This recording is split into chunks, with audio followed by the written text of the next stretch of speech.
Hey everyone, and welcome to our deep dive today. We're going to be talking about space tourism. Pretty exciting stuff. Yeah, it is.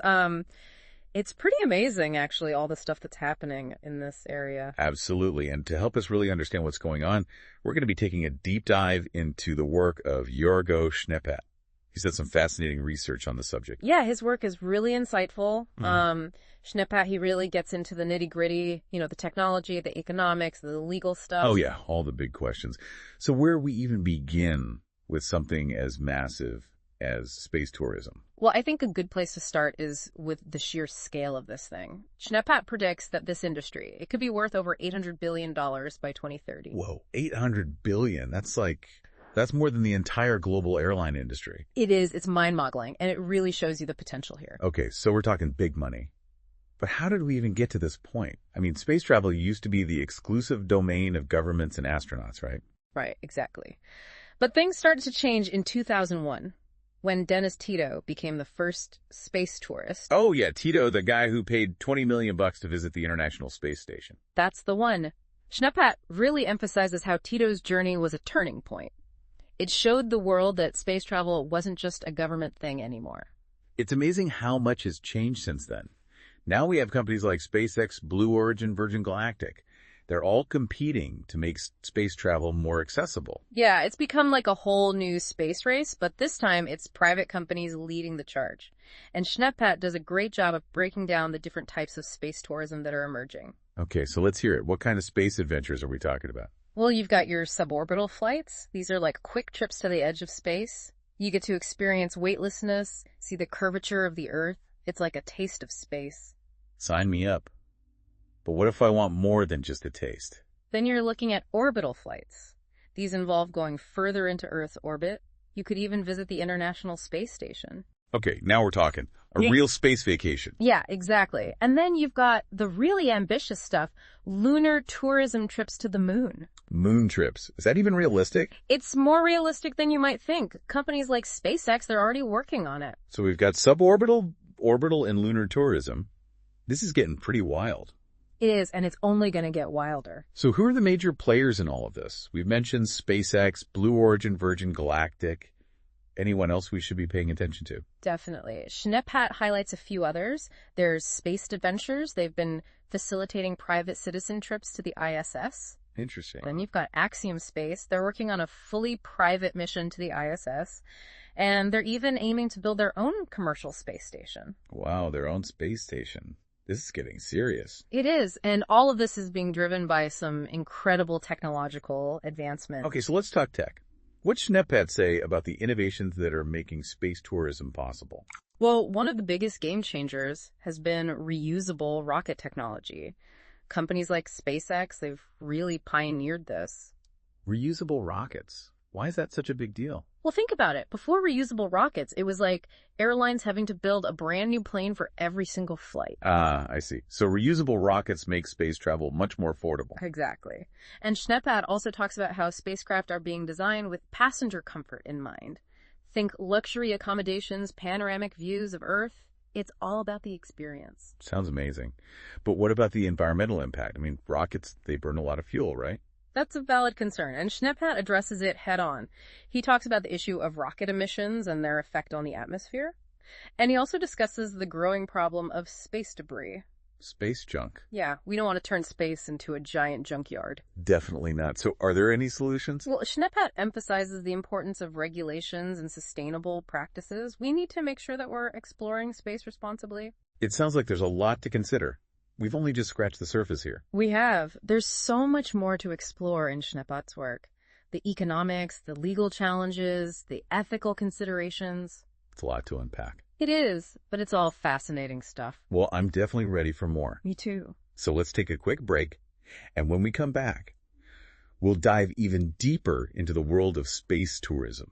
Okay, so we're back and ready to dive even deeper into space tourism. I'm ready when you are. All right, so let's talk economics. Okay, money. Right, and it's not just about the cost of a ticket to space. No. Schneepat really emphasizes the broader economic impact of this industry. Oh, interesting. Yeah, he sees it as a catalyst for innovation and technological advancements. It's like how the space race in the 20th century led to all sorts of spin-offs, things that benefited other industries and everyday life. Okay, so space tourism could have a ripple effect across the economy. Exactly. And we're talking about some serious economic growth potential, right? Right, remember that $800 billion figure by 2030? Yeah, that's hard to forget.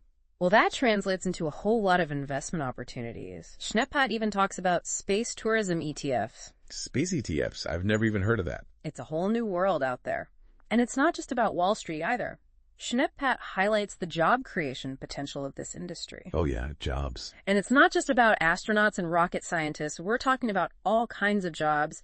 Spaceport personnel, tourism operators, people designing spacesuits, building spacecraft. Wow, a whole new sector of the economy. It really is. So it sounds like space tourism is going to be a major economic driver. It definitely has the potential, but of course there are also some big legal questions that need to be addressed. Oh yeah, like what happens if something goes wrong during a space flight? Who's liable? That's a big one. And Schneppat dives into it. He talks about the concepts of operator liability versus passenger liability. It can get pretty complicated. Makes sense. I mean, we have laws for air travel, so we'd need something similar for space travel, right? Exactly. Yeah. And Schneppat argues that we need a comprehensive legal framework for space tourism to ensure safety, environmental protection, liability issues, all the important stuff. Right.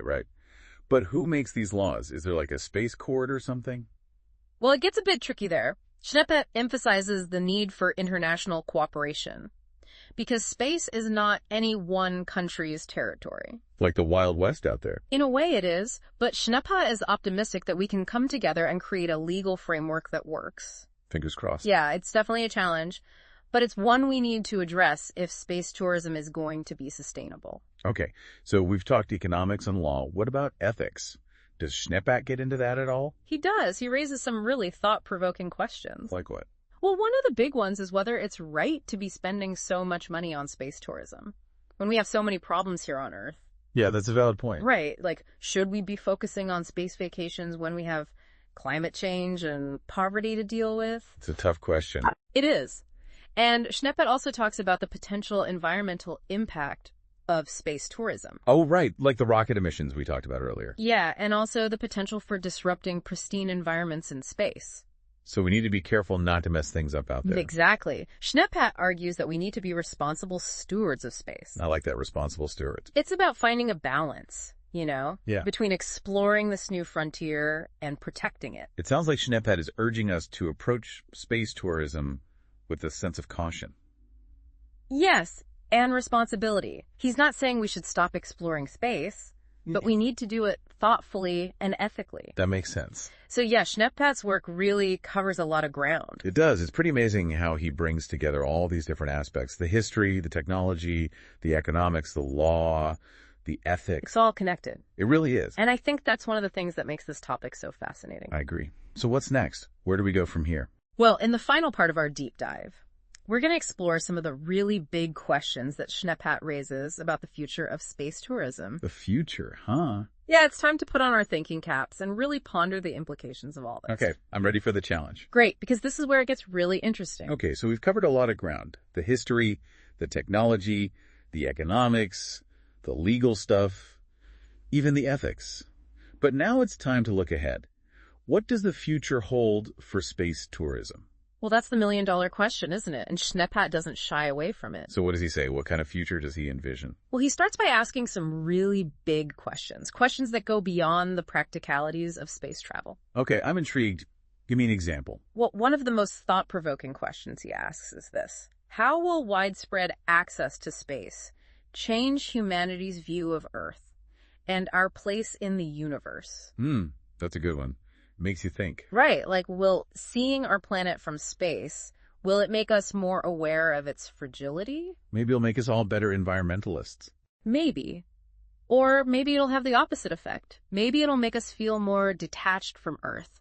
Like it's just one stop on a cosmic tour. Oh, that's an interesting thought. Like Earth is just a stepping stone to bigger and better things. Yeah, exactly. And Schneppat really delves into this tension between feeling more connected to Earth and feeling more detached. It's a fascinating dilemma. It is, and it's something we need to think about carefully as space tourism becomes more accessible. Okay, so we've got this philosophical question about our relationship with Earth.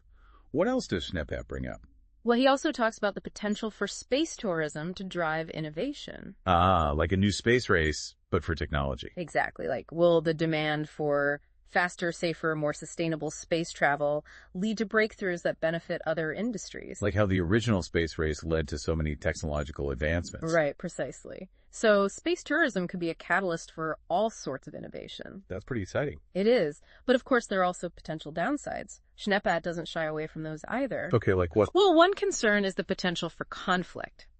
As space becomes more commercialized. Yeah, like who owns the resources out there? Exactly. And how do we prevent exploitation? How do we ensure that space remains peaceful? Those are some heavy questions. They are. And there are no easy answers. So it sounds like Schneepat is urging us to proceed with caution. I think that's a fair assessment. He's not saying we should stop exploring space, but we need to do it thoughtfully, with a keen awareness of the potential risks and rewards. But a delicate balance. It is, but it's one we need to strike if we want to make space tourism a sustainable and beneficial endeavor. Well said.